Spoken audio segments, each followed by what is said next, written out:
Hello, कैसे हैं आप सभी। पूरा उम्मीद और विश्वास है कि आप सभी स्वस्थ होंगे और अपनी पढ़ाई की तैयारी को जो है जोरों से कर रहे होंगे। तो आज का ये क्लास जो है क्लास 12 के आर्ट्स वालों के लिए है और आर्ट्स में जिनका सब्जेक्ट है सोशोलॉजी, जिसे आप हिंदी में समाज शास्त्र के नाम से जानते हैं। तो सोशोलॉजी में हमने आपको शॉर्ट क्वेश्चन जो हैं लगभग 120 क्वेश्चन दिए हैं और 120 क्वेश्चन दिए हैं तो उसको हमारा पढ़ाना भी जो है फर्ज बनता है। तो हम आपको जो है लगभग 40 क्वेश्चन ऑलरेडी पढ़ा चुके हैं और समझा चुके हैं, जिसे आपको रटना नहीं पड़ा होगा।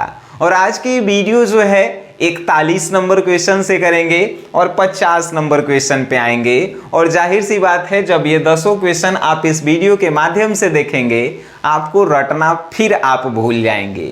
काहे कि रटे से आप कुछ देर के लिए याद करते हैं, लेकिन समझल बात जो है आप अपने जीवन में पूरा याद रखते हैं। तो आइए आज की इस सभा को जो है हमनी के शुरू करते हैं। पहला क्वेश्चन आपके स्क्रीन पे है, का है कि जाति एवं वर्ण में अंतर स्पष्ट करें।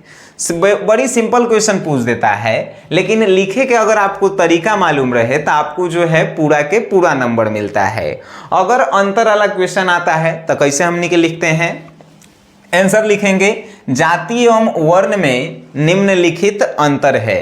एक तरफ जाति लिखेंगे, एक तरफ वर्ण लिखेंगे और बीच से लाइन दे देंगे।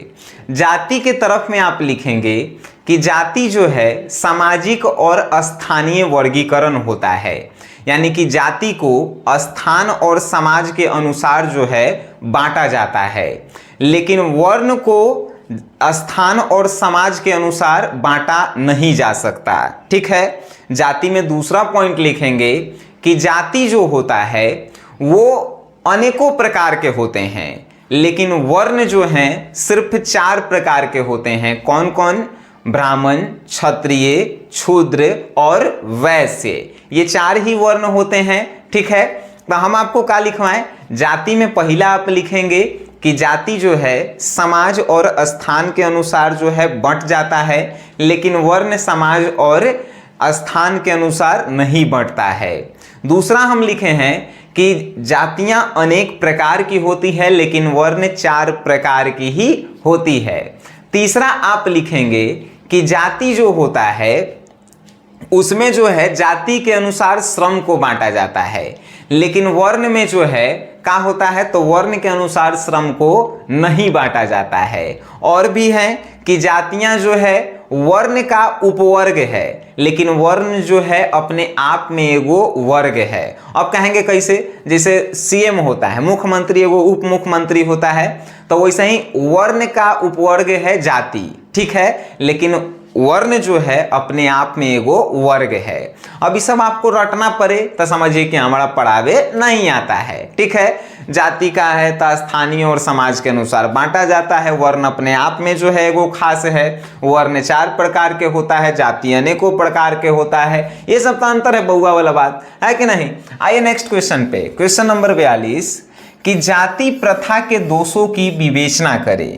आखिर ये जाति प्रथा में जो है कौन कौन से दोष हैं आपको बताना है। अब दोषों कौनों नहीं बताएगा तो अब कौनों का हम कहें।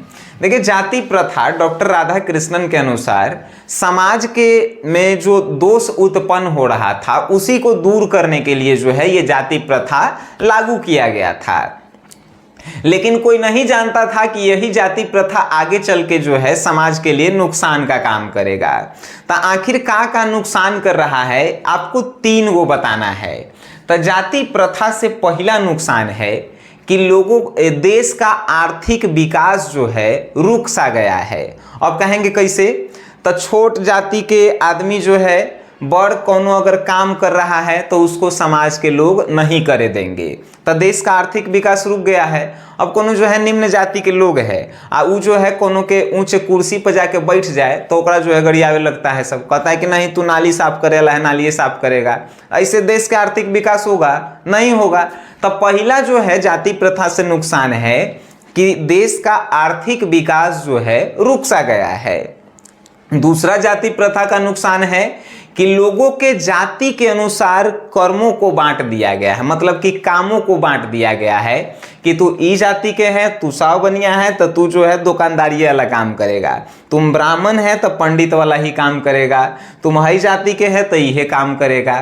तो इसके कारण भी जो है इस देश का विकास जो है रुक सा गया है। पहला कारण कि देश का आर्थिक विकास रुक सा गया है जाति प्रथा के कारण।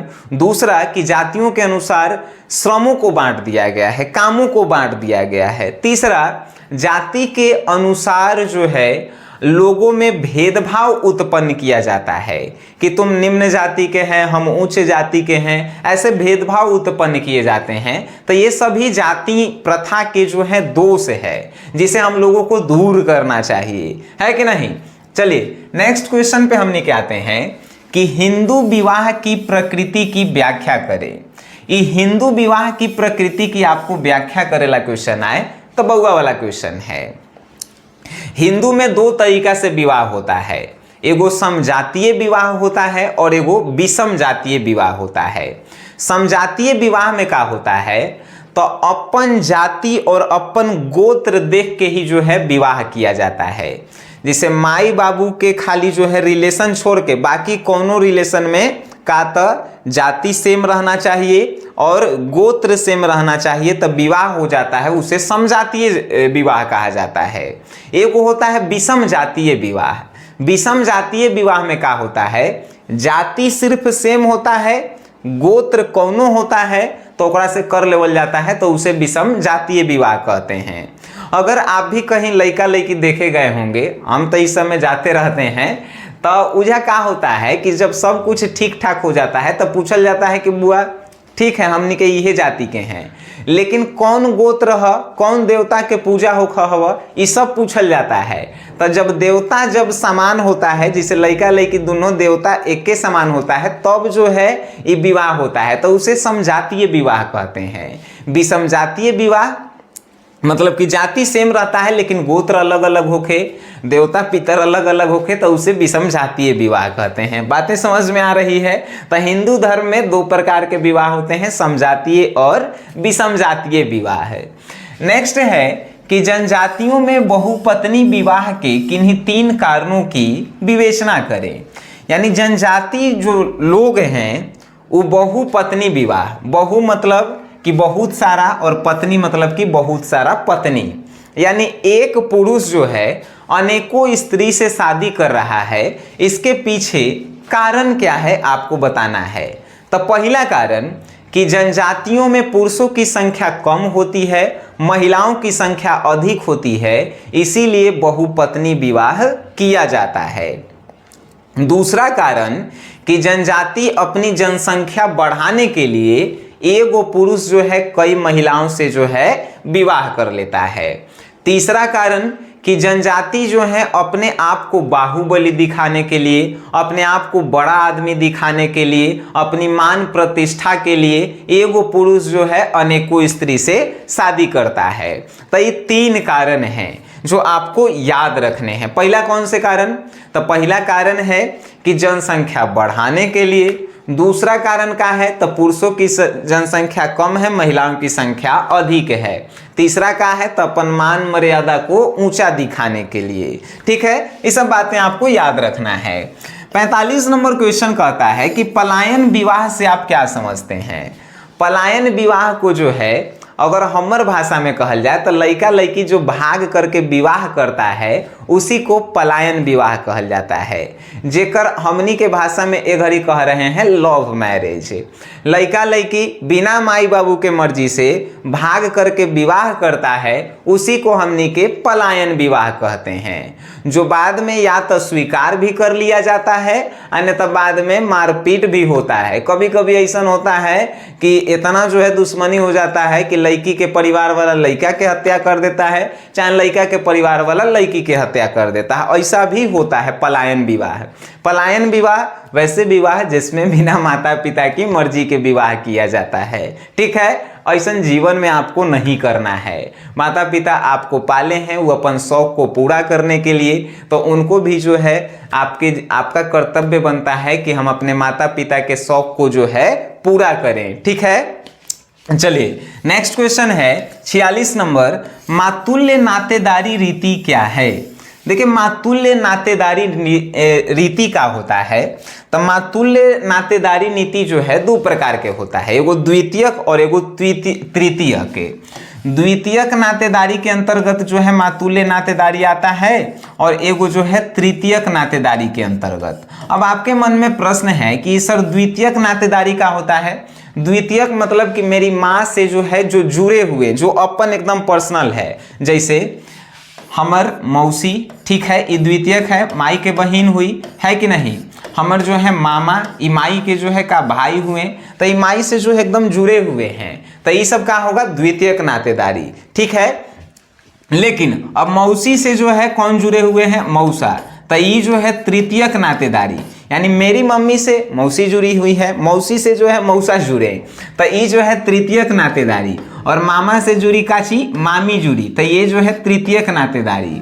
तो मातुल्य नातेदारी जो है दो प्रकार से जो होते हैं, द्वितीयक तृतीयक। द्वितीयक कौन होते हैं, जो माँ से डायरेक्ट रूप से जुड़े हुए हैं, और जो इनसे जुड़े हुए हैं वो जो है तृतीयक नातेदारी के अंतर्गत आते हैं। बातें समझ में आई। तो एगो आप बताइएगा कि फुफेरा भाई बहन या चाहे मौसेरा भाई बहन कौन से नातेदारी के अंतर्गत आएंगे, कमेंट में आप बताएंगे, ठीक है। नेक्स्ट है लैंगिक समानता क्या है। लैंगिक समानता भी जो है बड़ी बउआ वाला क्वेश्चन है। लिंग के आधार पे जब लोगों में विभेद नहीं किया जाता है तो उसी को लैंगिक समानता कहते हैं। ये जो है हमनी के संविधान में जो है अब लिखा गया है कि लिंग के आधार पे कौनो जो है किसी के साथ दुर्व्यवहार नहीं करेगा। फॉर एग्जाम्पल पहले का होता था कि पुरुष लोग जो है महिलाओं को इज्जत नहीं देते थे, यानी स्त्रीलिंग की जो है इज्जत नहीं करते थे, उनको जो है मान मर्यादा सम्मान उतना नहीं देते थे। चाहे एगो जो है नपुंसक लिंग भी होता है समाज में, जिसको समाज में हमनी के इज्जत नहीं देते थे। तो इसी सब को खत्म करने के लिए जो है लैंगिक समानता लाया गया। लैंगिक समानता का है तो लिंग के आधार पे जब लोगों में विभेद नहीं किया जाता है तो उसे ही हमनी के कहते हैं लैंगिक समानता। और ये लैंगिक समानता सरकार के संविधान में इंगित हो गया है। अगर कोई अब लैंगिक समानता आपके समाज में कर रहा है तो उस पर कार्रवाई हो सकती है, ठीक है। तो लैंगिक समानता आप समझ गए कि लिंग के आधार पे लोगों में विभेद नहीं किया जाता है तो उसे लैंगिक समानता कहते हैं, और जब किया जाएगा तो उसे लैंगिक असमानता कहेंगे, ठीक है। नेक्स्ट क्वेश्चन 48 नंबर, धर्मनिरपेक्षता की 4 विशेषताओं की वर्णन करें। आखिर ये धर्मनिरपेक्षता जो है क्या, और इसके 4 विशेषता को आपको जो है बताने हैं। देखिए धर्मनिरपेक्षता जो होता है वो संविधान में हमनी के लिखा गया है। आयकर 4 विशेषता में पहली विशेषता है कि आप जो है कौनो धर्म को जो है ज्वाइन कर सकते हैं। दूसरी विशेषता है कि आपका धर्म जो है भारत में स्वतंत्र है, ठीक है, मतलब कोनो प्रकार के कोई जो है समस्या आपके धर्म पर उत्पन्न नहीं होगा। तीसरी इसकी विशेषता है कि आप जो है अपने धर्म को बढ़ाने चढ़ाने के लिए प्रचार प्रसार भी कर सकते हैं, ठीक है, उसको जो है आप बढ़ाइए घटाइए, आप एकदम स्वतंत्र हैं। और चौथी कि धर्मनिरपेक्षता जो है हमनी के यहाँ यानी कि भारत के यहाँ जो है काफ़ी ज़्यादा प्रचलित है, काहे कि भारत में सभी धर्म के लोग जो हैं रहते हैं। बातें समझ में आई, दिल और दिमाग में गया, बिल्कुल गया होगा। नेक्स्ट क्वेश्चन है 49 नंबर, और क्वेश्चन है भारत की सांस्कृतिक एकता को स्पष्ट करें। यानी कि भारत जो है सांस्कृतिक रूप से एक है, काहे? तब भारत इसीलिए जो है प्रचलित है कि भारत में अनेक धर्म, अनेक भाषा और अनेक सांस्कृतिक को मानने वाले लोग जो हैं रहते हैं, फिर भी एकता के साथ रहते हैं। इसी के कारण जो है भारत अनेकता में एकता को जो है प्रदर्शित करता है। तो आप कह सकते हैं कि भारत में सांस्कृतिक जो है का, तो भारत में सांस्कृतिक एकता जो है देखने को मिलता है। अब कहेंगे कैसे, देखिए छठ पूजा हुआ, छठ पूजा जो है अब पूरे भारत में जो है मनाने जाने लगा। इससे क्या हुआ कि जो लोग नहीं मानते थे वो भी जो है बिहार के इस संस्कृति को जो है मान रहे हैं। तो सांस्कृतिक एकता हुई कि नहीं हुई, एकदम हुआ। अब कभी कभी क्रिसमस आता है तो क्रिसमस हमने के हिंदू धर्म के तो नहीं है, दूसर के है, फिर भी हम लोग मनाते हैं। तो सांस्कृतिक एकता हुआ कि नहीं हुआ, एकदम हुआ। तो इसी को कहते हैं, मतलब कि बिना सांस्कृतिक कार्यक्रम के भेदभाव किए हुए जब सब कोई एक साथ मिलकर मनावे तो उसी को सांस्कृतिक एकता हमनी के कहते हैं। बात दिल और दिमाग में जाना चाहिए। 50 नंबर क्वेश्चन और दुनिया के आसान क्वेश्चन पूछता है कि भारत में किन्हीं दो अल्पसंख्यक समुदाय के नाम लिखिए। अल्पसंख्यक समुदाय मतलब कि भारत में सबसे ज्यादा हिंदू धर्म है, एकरा छोड़ा के कोनो दूगो धर्म के नाम बताइए। तो आपको मुसलमान एगो लिख देना है और एगो सिख लिख देना है कि नहीं। ये लोग जो है अल्पसंख्यक धर्म के अंतर्गत आते हैं।